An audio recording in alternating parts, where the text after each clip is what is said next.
Kainga ko whakapapatu.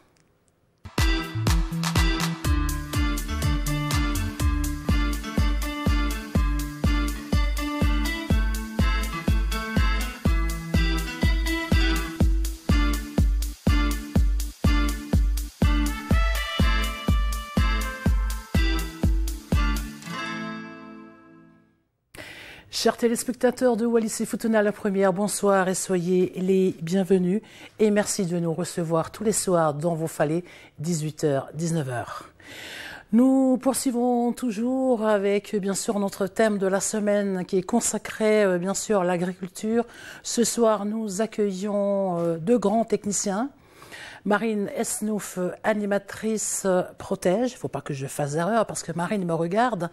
Et bien sûr, Samisone Tangatamanongi, technicien cocotré, que nous allons retrouver juste après la rubrique concoctée et préparée pour nous par Sona Toufele et Madame Mouliava.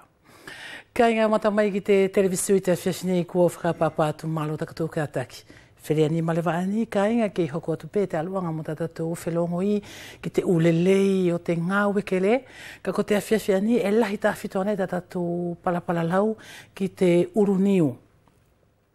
Koia e tō whakatahi pēr mo Marine Esnouf I te lea whakawharani e iloia ki te potuani o te niu pēr mo te whahiani o te tau akau, te uko ngā whure o hinga pēr mo te potuaia, pēr ko te whaahile vai o Samsone, e ko te tangatai eia e ilo tokotahi uwane mo whtuna kāinga ki te uruniu. Ka I te lakanga ani, tau olo atu mua ki tau mata ki whalaleu, o whangono ki te kumilongo I a Sona Tufere, ki te whaeani ko si te whana Muriawa.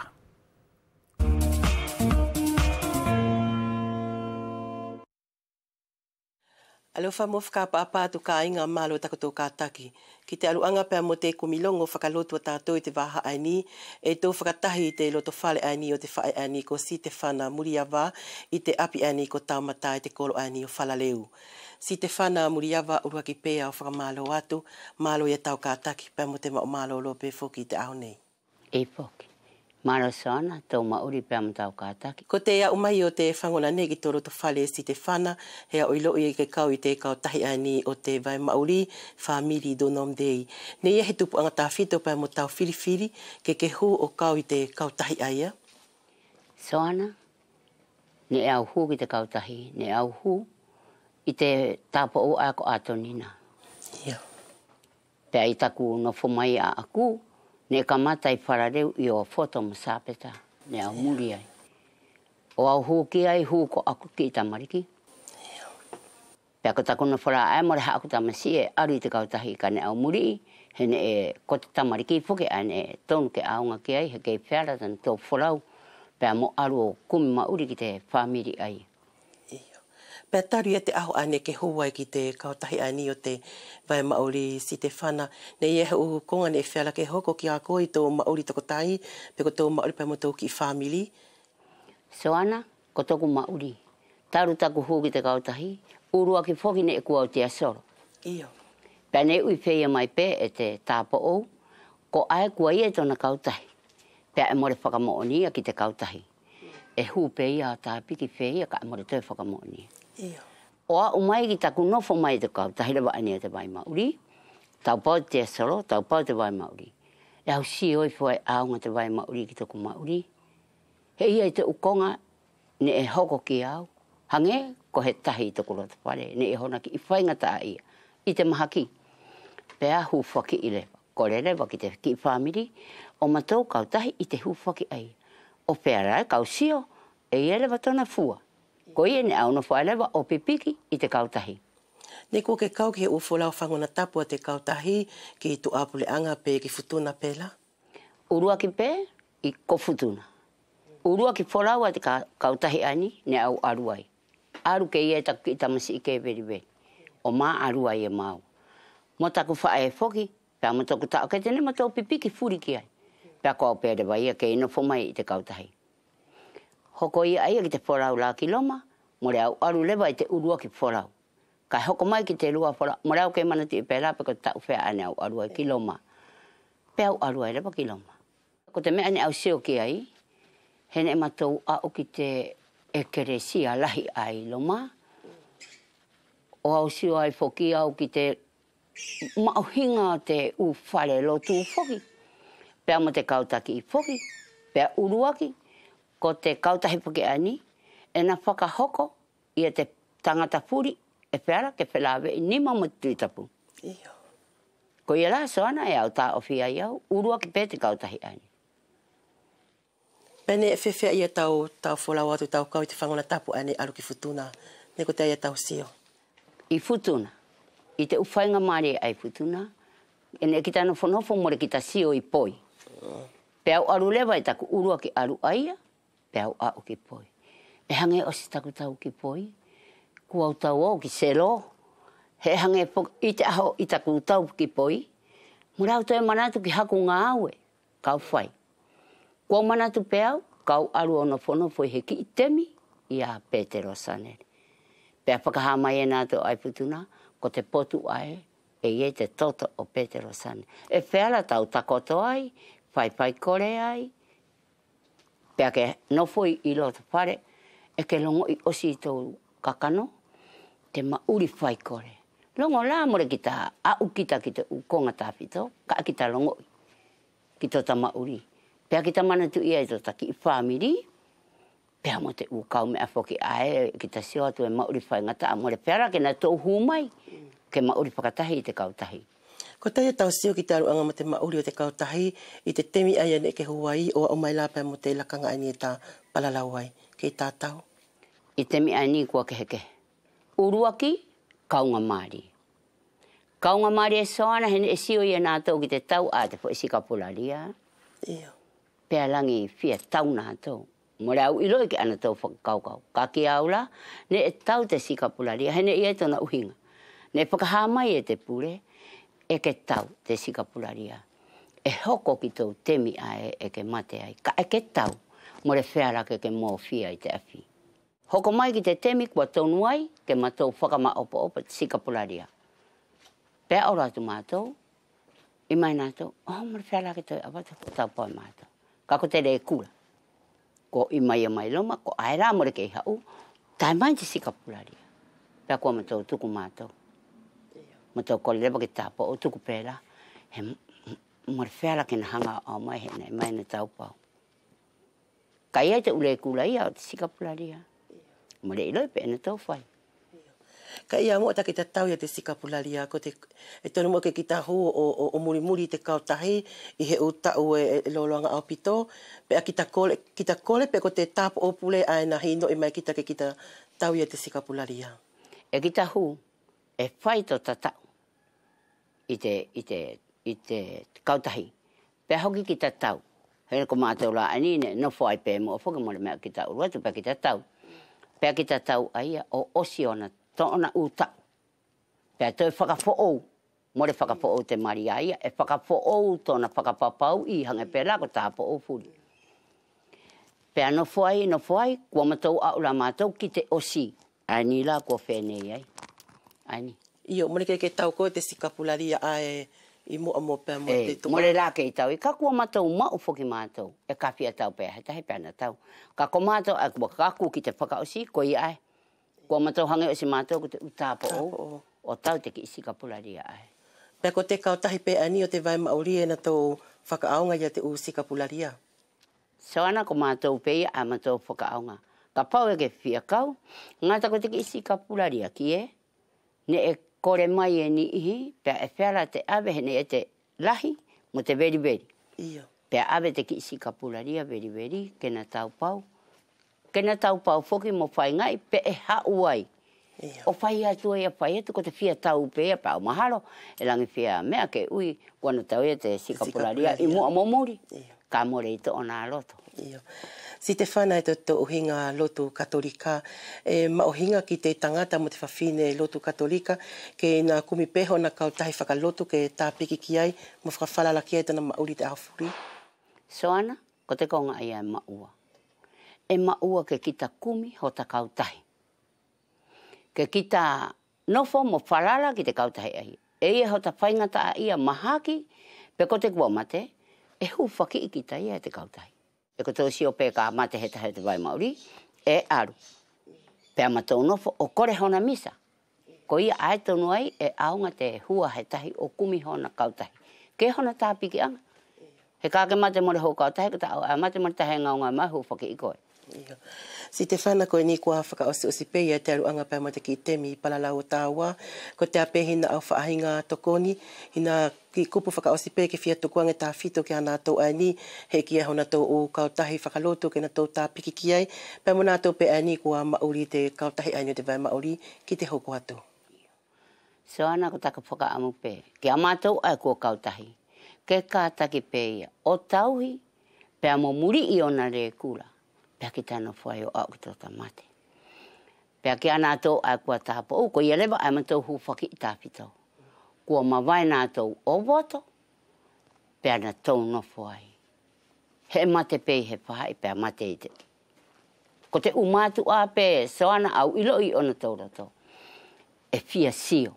Ka kua aru nā tō i o nā tō waka sio. Pea upaka amu pē ki te kai ngai whangono mai. Ka pau e ke no poe more ke pia huo te soro pe e mafu tapu. Pea ke ofa hao ki te ki i kautahi aini, ko te ki i kautahi. E aunga ki te mauri. Ke mau he tāpiki anga o ki tō ahamate. Iyo. Kua whakamalo lahi atu si te whana pea ke manu ia pe tona hoko atu.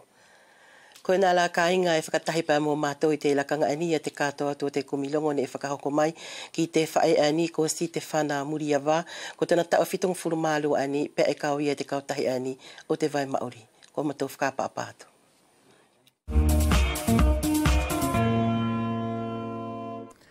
Kuia kāinga honge pē ko taku whakaratu i te kamata e hoko tupe te alunga mo tātou whelongoi i te wahani, i te talanoa ki te mauhinga i au te ngāwekele. Ka ko te awhiawhine i wheleni ma a ua furu o apelili e tō palalaua nei ki te mauri pēr mo te whakalualu o te uluniu. Alors, si vous venez de nous rejoindre à l'instant même, je vous rappelle, ou d'allumer vos petits écrans, je vous rappelle que ce soir, nous recevons sur notre plateau Marine Esnouf, animatrice Protège. Marine, bonsoir. Bonsoir. Et merci, merci d'avoir accepté notre invitation. Merci à vous de nous avoir invités. Alors, nous le savons que vous êtes animatrice Protège à la direction des services de l'agriculture à Wallis et à Futuna. En quoi consiste exactement votre rôle et votre travail? Donc moi, mon rôle, c'est un peu d'encadrer le programme Protège, qui est un programme financé par l'Union européenne au niveau régional. Oui. Donc moi, mon rôle, c'est de travailler sur le volet agriculture et foresterie pour Wallis et Futuna. Donc dans un premier temps, on a pas mal de thématiques sur lesquelles on travaille, mais dans un premier temps, ça a été un peu d'identifier un peu la programmation, en fait, de quels sont les besoins du territoire, de la population, et puis faire remonter ça dans les projets qu'on a mis en œuvre ensuite dans le cadre de Protège. Oui. Et donc un des gros sujets sur lesquels on travaille, c'est l'agrocoterie, justement. D'accord. Ka inga I te awhiawhine e tō te whakatahefuki pēr mo te potoani o Samsone tangata manongi, Samsone, maro tau kātaki pēr mo se o lava mai?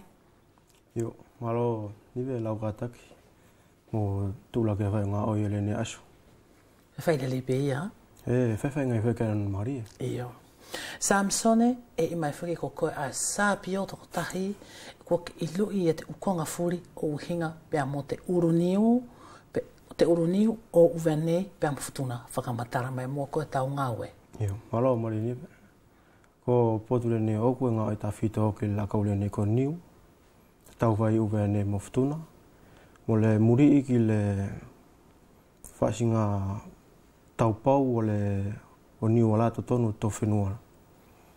Ti mo le toi muri o to niu ku whai e tolu I uvenei, takitasi palokia, ko Futuna ko I kismatala tuk pau a kolo ala e whela ke tō iai I palokia ana lua I Futuna. Lua e te ngā oi tā whito au ki le whainga iria ke te maua ni ki pula fo o la niu o la tonu o tau whenuala ke tau pautu mo fuki na whaistemi kua puri atu.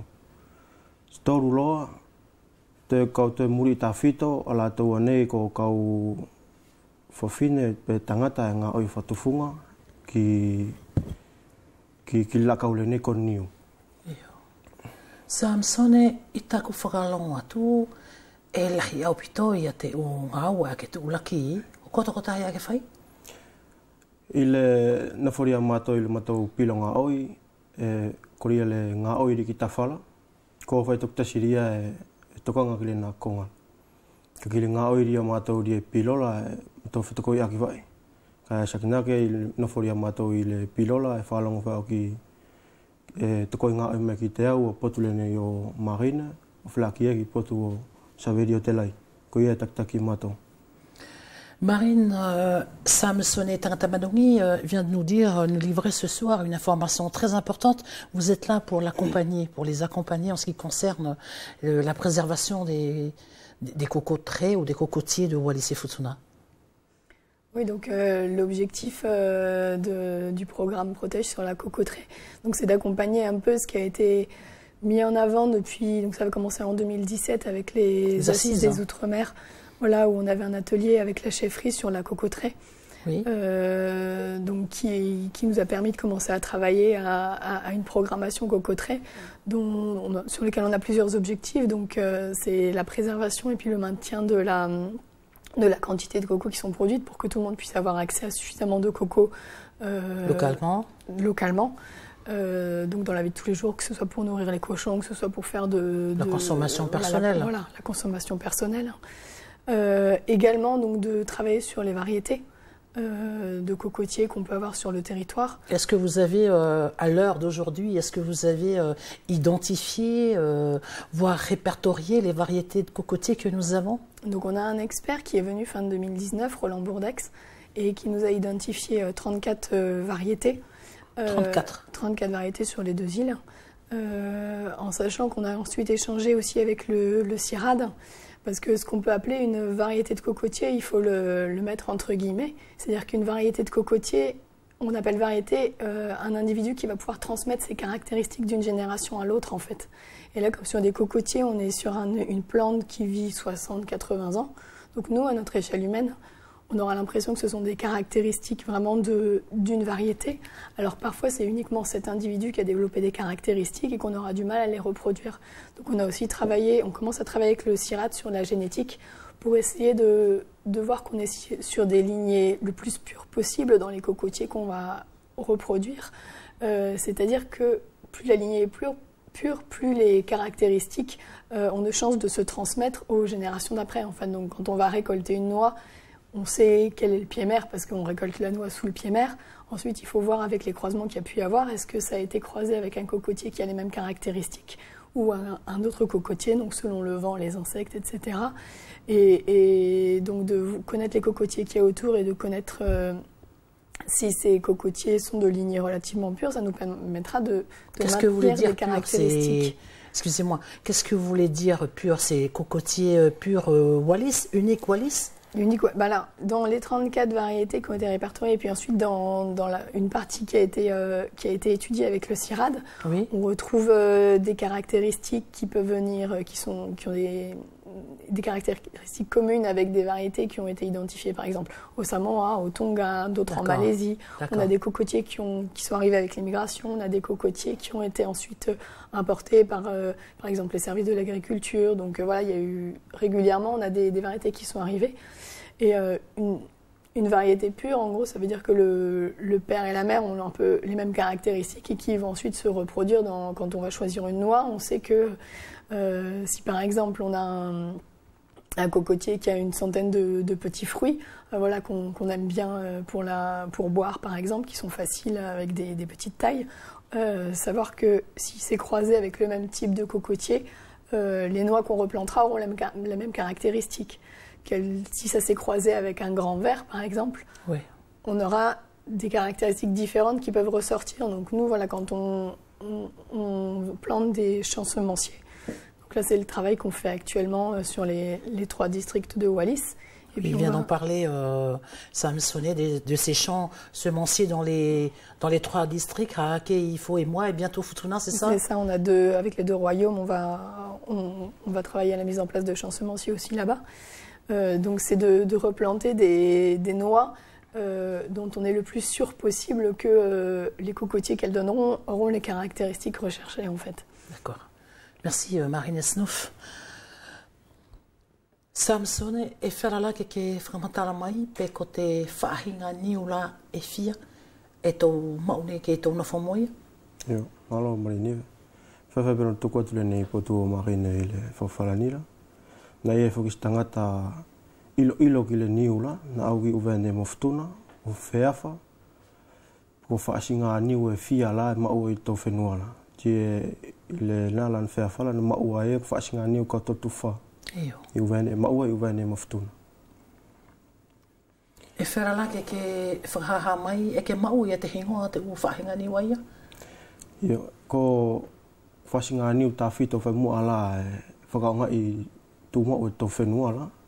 Ko le ulo whai ki niu kawha, le nei ngoi whakauvea ko niu paenga. Ko le niu tau kawe, mo le utongau, ko niu vai, mo niu le pati ko le niu ngata, ka i whakauvea ko le loholoho tahi. Naka whaasinga niu ana, ta whito mua la e whakaonga i tau whenuala. O te niu aia tātou hini. Hei. Pea ngalaka te kongani ne whakahamai e Marine o hingala pea mo te potulani o te niu e kua whai whuke ne ke whakahamai whuke kua whai e te uki ngāwe anga e toru i te... E toru i uvea nei, e takitasi le palokia. Ko uvea nei e whai ki palokia o ifo, e whasoko tau niu e le whakolo le ni o Waitupu, le Association Whakolo Waitupu, takitaki ai potu le nei o heu. E tau whasoko ki le ngānea i ngau sangatorui e tu i whakolo i malae. Ti ko palokia ri o haakela e whasoko la tau niu ki le motu le ni e nuku i whala. E takitaki ai ko le Association i whala leu, e takitaki e potu le ni o whaua. Ti whao ki mai tātou ki mua nei, palokia i mua nei e ko le tau niu o le palokia i mua nei e whai ki whakolo vai malau. Le Association i vai malau, ko potu le ni o Karwhiria e takitaki ki le na Konga. Konga. Pe whewhai tana whakaalualu ko te e ke whai i koe? Io konga o i tā whito e ka anga o tūlaki ko le muri, a le whakashokoria la tau ngā oira. Na kua o whaiwhukila mātou anga na weko ngā oia nei ka anga o tūlaki. Na kua fuala o whalau kamata mai me le whetua kua oki le nei kumawai atu. E soku tō ngā oi whai ko LOG. Tina ko poturi o kula na oru ma whaiwhuki whauki le nei whetu ula o soko atu na ngā oia na whai ela. Kua furi whai na ngā oi nei ku whakasokola, ku tū furi whai pepa. Io. Ko te moikere a te koro. Pa ko te u pula, ko te u funi u kokoe e whewhai. Tōna whakaaruaru, tōna tō, te u potu furi e whewhai te whakaaruaru te konga ia. Ko kere lai e wharongo whai ki kolo la ki ngā nea whitau mātou ki ai. Kau watwhais whatataki whakolo vai malau. E langi matala whai ki te koe lela le ne mawai atu i la lela. O uru lea ko lela a whea i eno. Ki lalo mo utulewe? Utulewe lena. E eno i le matau tau niula. Ko le niuri e anga matau o whaksomola. Ko le whaki le Association la ke matau ano o whawhasinga niua la. Matau loto ta whito ke tō i le unu niula. Ti matau mai o whaksomo o whawhaisinga nea marumaru ke awe whaksomo gia le nani niula. O kako ki temi ku tonu ke tō. Ti anu lo matau o tō. Muri i lo fu kua uloa i se visi natu muri i fua. Ale whaano ano la o tō niula se tō la ruvale.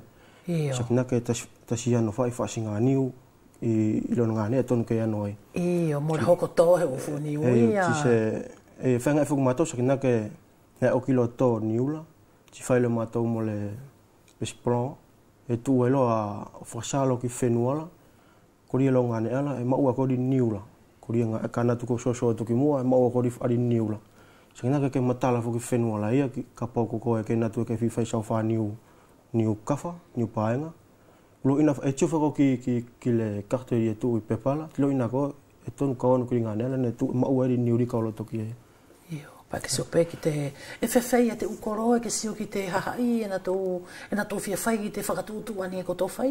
Io, ko tio e la tō whiwhai maa o kia ki le ngā oila na ko whelongo i whai mo la tō ana mo ariki ani taki ki nei a whatutu ngā oila, e la tau whiwhai e ko ngā oi aonga. Nā ke ko la kau tā whito e tau anga whai lo ia Marinive, ko niu e anga tā whito ki Maori re tātou asfurila. Ko ria la tau whiwhia ki le nei a le whatutu ngā oila, sakina ke tau pau tu maule na la kau le nā ko niu la. Io, ka whewhelewa tau ilo i ke heke ae koe, ko te whoni, ko te niu vai, whewhe tau ilo i ke heke te ukonga ia. Ia, whaikau whatātu Marinive, tā whewhe muki niu ria niu kawha, niu paenga. E tio whai tātou mai longa whai e loa ia, sina ke e loa. Ko niu vai, tio koe fuolasi ia, ka iki tikao kātuko, iki purula ia, ma nifi purula ia, ka e lasi ri ale, wha niu ria lotola. Mrona suari e lotola e lasi. Ia, nei ngara whuke kora mamhau fui niu fuki te awhiawhi, nei? Ton fuku an ten furi an fuki ko ke amau swa niu e. Samsone, e heke he o te ngawe anga niu ani ne ko tau whai i nuku he whala, pe amo ani i vai malau, pe amo vai tupu? Siwa kese lo ek whiaki, ka ko le nei le ko ngane whai ma kese fua, ko le ale tau niu i vai tupu la. Kese lo ena ko le whakaamuri ale asociacion la. Ke tau matou le uniu la. Tia no i loto whawasa lo na laini niu e toi matou la. Whauru ena la tau apuaka whatu ki ai. Nā wasa ala o laini e toi e niu la. Tiko nuku i whala, ko ri whainga i ria ke te whakfoou ale uniu ria e toi motula. Ke whetongi na kua laswefu geni o la ku whara ke pata tōku matua. Siko e fua voki. Tiko ria e vai malaula, te whainga e vai ke maua se uru niu i lena whakola vai malaula. Ke kako tuki stemi, ui e tangata la ku manatu, uwhi whai la ksana pula i ria whaasinga niu e loto ki aila, e natu e maua lena niu la. Marine Snouf, comment vous organisez avec vos champs semenciers, avec les associations villages? Comment vous organisez-vous? Donc nous, on travaille sous forme de convention. Donc voilà, parce que le programme Protège, il a une durée limitée, mais c'est vrai que si on veut avoir des champs semenciers, avoir des cocotiers qui grandissent bien sur moyen et long terme, donc c'est vrai qu'on essaie d'encadrer ça par des conventions pour l'entretien ensuite sur moyen et long terme. Donc on va les accompagner sur le choix des variétés à mettre en place, sur le plan, comment les planter les unes par rapport aux autres selon si on veut maintenir justement certaines variétés ou si on veut qu'elles s'hybrident justement pour avoir une productivité qui est augmentée. On peut prendre en compte le sens du vent, par exemple, les vents dominants, pour savoir comment peut se faire la pollinisation. Donc nous, on va les appuyer techniquement sur ça. On va les appuyer aussi pour la gestion des ravageurs, par exemple, faire attention à éviter qu'il y ait de l'accumulation de bois morts, pour éviter que le rictus vienne attaquer les jeunes plants dès le début. Donc vraiment, comment faire partir au mieux ces champs semenciers. Ensuite, il y a certaines parcelles, voilà, ils vont décider de les préparer avec une machine ou alors de les préparer à la main. Ça, c'est vraiment selon les objectifs de chaque association. Donc voilà, ceux qui veulent faire des associations avec des cochons, ceux qui veulent faire plutôt encadrer un sentier. Donc il y a des objectifs différents, donc on va travailler différemment. Voilà, on va les former aussi pour le choix des noix. À replanter, donc comment mettre en place une pépinière, comment voir ensuite une fois que le coco a commencé à germer, voir selon la couleur du germe si on est sur une noix qui est déjà hybridée. Dans ces cas-là, on ne va pas forcément la mettre dans un champ semencier, elle peut être utilisée ailleurs, mais sur le but d'un champ semencier, c'est pas de mettre des variétés déjà hybridées.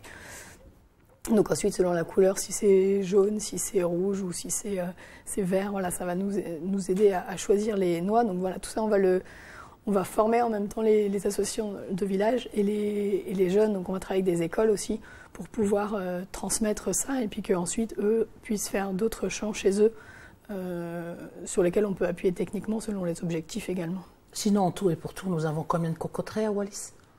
De cocoteraies, on peut dire qu'il y a des cocoteraies partout, mais après il y a des vieilles cocoteraies qui ont été plantées il y a longtemps pour par votre service. par le service, ou même il y a plus longtemps, quand il y a le Copra qui a été développé sur l'île. Donc ça remonte. Donc on a des très anciennes cocoteraies qui datent de ce moment-là et qui sont peut-être un peu moins productives, qui ont été regagnées, qui se retrouvent dans la forêt. Mais ensuite, cette production de Copra a été un peu bloquée par l'arrivée de l'Eurictès sur le territoire. Donc après, on a ensuite des personnes qui vont avoir planté eux de manière privée des cocoteraies, alors soit des cocotiers nains, souvent dans les jardins pour pouvoir avoir des cocos à boire à portée de main, ou alors plutôt dans les champs pour pouvoir avoir des cocos pour les cochons. Mais souvent on est plus sur de la cueillette que sur de la plantation de cocoteraies. Donc l'objectif c'est aussi de mobiliser les gens pour aller replanter des nouvelles cocoteraies pour pas se retrouver un jour avec toutes nos cocotiers, la même variété, et puis des pieds qui commencent à être trop vieux et qui vont se mettre à moins produire tout d'un coup. Donc c'est vraiment de réfléchir à la stratégie sur le long terme pour pouvoir toujours avoir des cocos selon les différents objectifs des populations. Une dernière question, Marine Esnoff. Est-ce que la jeunesse, elle est inscrite dans vos programmes, dans vos projets? Donc on travaille avec les jeunes, que ce soit par exemple sur Fatima, on a associé les écoliers pour aller planter, mettre en place les pépinières et puis planter les cocos. Quand on fait la journée du cocotier aussi, donc cette année on va avoir la 4e édition qui va être mise en place, mais on a des ateliers spécifiques avec les jeunes pour qu'ils rencontrent les artisans, pour qu'ils rencontrent les techniciens de chez nous, pour pouvoir transmettre justement de l'information aux jeunes et puis qu'ils puissent être moteurs ensuite, eux, au niveau du cocotier. On va également travailler avec les collèges. Donc on a travaillé avec l'ANO et avec le lycée agricole pour fabriquer des machines pour aussi travailler sur la valorisation des cocotiers. Comme l'année dernière. Voilà, il y en a une qui a été présentée, enfin les deux ont été présentées d'ailleurs aux Journées du cocotier. Donc on avait fait un séchoir. Toronneuse. On a fait une toronneuse avec le lycée agricole pour faire des cordages à base de fibres de coco. On appelle ça le CAFA. Voilà, donc c'est pas la méthode traditionnelle, c'est une autre méthode. Ça fait un tressage qui est différent, mais donc ça permet aussi d'avoir une machine plutôt que de faire ça manuellement pour faire des cordes de cocotier. Et puis on a travaillé aussi avec le collège de l'Anneau pour refaire un séchoir solaire pour sécher la pulpe de coco, par exemple, qui peut être utilisé pour la production d'huile vierge de coco. Donc voilà, c'est des machines qu'on peut faire, qu'on a réussi à faire localement et avec les jeunes. Du lycée agricole. Du lycée agricole et du collège des sections professionnelles à l'Anneau. Merci Marie. Samson e tangata manongi kei hokotpete fia i le mea furi. E whera laka ke whakahaha mai ne ko te tawani kuasi e whaiei e te unga o mauhinga i te koresio ani o lawenga hau o hinga lape mo te aho ato la whakamara manei o te niu ne tuki masini fōu ne whai e te kautupulanga mo te kauwhine mui ani o kautupulanga ni ako te koresio whakamatara mai mua Samson e tau ia tau ilo ki te konga ia. Iyo, marau marini. Ko le whetu ku oki, na kauanga vai o lau vai a la ngā oi na whasoko i le whetu ku oki, pena tau anga vai na kongala. Ko te meke ngā oi e la tau mo LOG. Sina kau oi ne whetu la te muri e te whai nā la tau ngā oi angara. O inga mo la tau anga whau si masini, wheala ke anga o whau si kafa, o whau e kafa la. Este sakinake ku kuskoi whailo perilo whai whakaawheala. Sakinake ko le whakaukaula. Ke ia stasia ke whaasinga pule aki ke whi maari e di whauri o kawhala. Tiko nā masini na tau anga whai whetu ko kila. Na tau anga whatoka ngai. Maua e mawhai ke whiri kawa. Ka sakinake e tō tio atu ki se mawhailo ai ke tatau lo ai peria ai kafaria whatatou la e fumaria whaeri lo na whai tatou. Kore ne te mila e koi matau lo tonga whea whane whai kin pule aki whai ke whai ngai ke to e maria ke sia ke na masinila ke na sanga whai whea la ki ste milo kua mio whai kawhalai e na masinila este paki alo i whai peri lo whai whakawhea. Iyo. Samsone koe tatou ki masini mio kafa ana ke paralau mai ki ai. Pane te ha mai a Marine Esnoff i te taiki masini ne ko tō whau, tawani ko si. Iyo ko ngā masini e ia e whela ke anga e what o tuki whala laari o le niula, kano i niula. Iyo, tāra. Ke wawe, sakina fuke e wawe e lona whai ngai rike malo niula, ki lona whakaonga i rike muri ake. Sakina ke la whai pela aso la uala kai loto ko ke kana na manatu ko ke ave ko laula kano ini o falala fela ke nga ko fonga ele na masinila itemia na to ele uala ke nga e forma fana forma loria kano ini uria ke nga o velo kilotola iyo ko te o whakatūtū Samson tangata manawani a te kautahi ani a te service ani ke ngā wai o hinga pēr mo te tau ani i kene whetu la marinive pe whetu ku mari watu ma tau te whakaukau i nei ke te whakasoko le asoria whamanatua i ale niula e tiku matala mai e whatuto ki le masina le ne septeperi ai petani ko si le ula ki aso mo lua aso masina le ne septeperi ko te u konga la ni ke whakamatala mai e whaitatau mo futuna? Ko futuna na tau na matu whawhilonga mo futuna ti e whaimula tau ngā tō i le ne ia whai angala. Nangi koi whairaka ke tiu e la tau ki whetu ka tū mai. E whewhei e te pōtu wā te kautūpulanga Samsone e kauia nā tō ki te u whakatūtū ani a ko tō o hingala pēr mo te niu ani ke paralau mai ki ei? Ko te tūpulanga e marinive, whaila pele whakatāt whaki tau niu le nei mātou i Waitupu. Nam tau anga whakawhe, ale tau sekola ala o whasekola o Fatima. Ke le tau au o kau ki tau niu la. Sang nake whuki e matau anga whaingai ke le tau whiwhai ki le nāl ngā oiko tau niu la, tiki le tau maoni le tau ilo. Ki le soko aturia o la tau maurila, na sanga whaistemi manatua ki le nā ngā oiko tau o niula. Kuieni la tau ilo ni la tau maalama kuno whamula tau. Iyo. Ko te tōni u kua laia ko temi pe ia? Tio marinive, ko ka pofu ki tau muri ki tā tāngaria tau tupu angala. Nasi loko tau fuki la tau ria temi, e whelo na temi e tau. O tupu fuki marinive, la tau whainga fuki ria ke tau la tau ni niu, ke wawelo na fua, ti lasilo na fua la. Ka ki di whairia mātou e ne te mila, e whalongo whai aki stemi e tō e niu lai e. Iyo, tōna e a whai. Marine Esnouf, nous avons quand même nos pratiques ancestrales. Hein. Je parle pour planter nos cocotiers avant de nos grands-parents et tout. Aujourd'hui, nous avons maintenant des nouvelles techniques. Je pense que vous avez quand même suivi et vous avez quand même accompagné les jeunes pour cela. Qu'est-ce que vous en pensez? Au niveau des techniques de plantation? Oui, parce que nous avons nos techniques ancestrales de nos aïeux, de nos grands-parents, de nos sages. Et aujourd'hui, nous avons des nouvelles techniques. Voilà, ils avaient une manière, par exemple, de choisir les cocos. En général, on ne va pas aller complètement à l'opposé de ce qui était fait, mais c'est vrai qu'on va peut-être essayer d'accompagner selon les sols où on va planter. C'est arrivé qu'on plante sur du toifa. Dans ces cas-là, on va accompagner sur l'amendement. Qu'est-ce qu'on peut mettre pour enrichir, pour aider le cocotier à mieux pousser dès le début. On va accompagner aussi sur les ravageurs pour éviter qu'il y ait trop de pertes.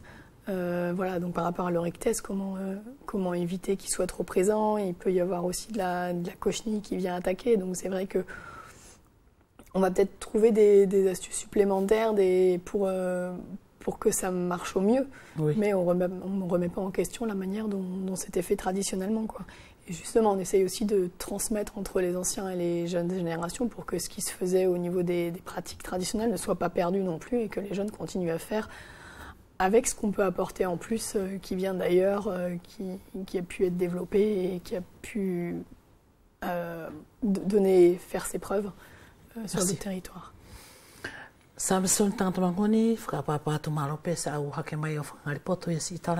Merci Marine Esnouf d'être venue, d'avoir accepté notre invitation. Kāinga ki te hoku atu lewa da tō taranoa I te whiasine, ko te pōtu lewa I a te maholo, e tō whakatahi pēr mō esti o lauwhiritonga, ko tānei ki hivu whakapapa.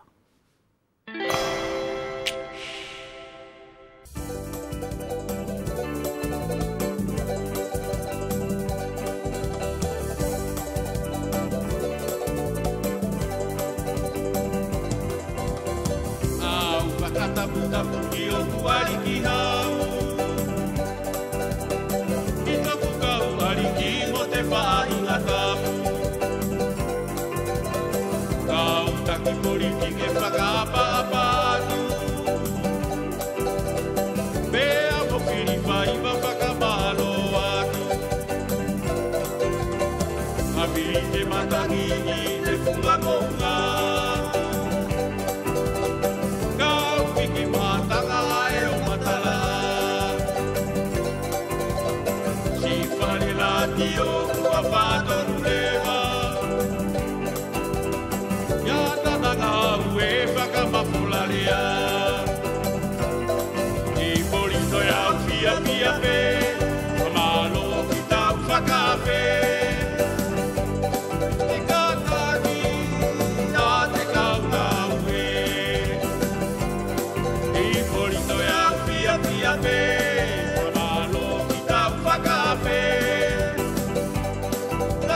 Kainga gustato le vasoto temi fe la vita fiafani per far do malolo.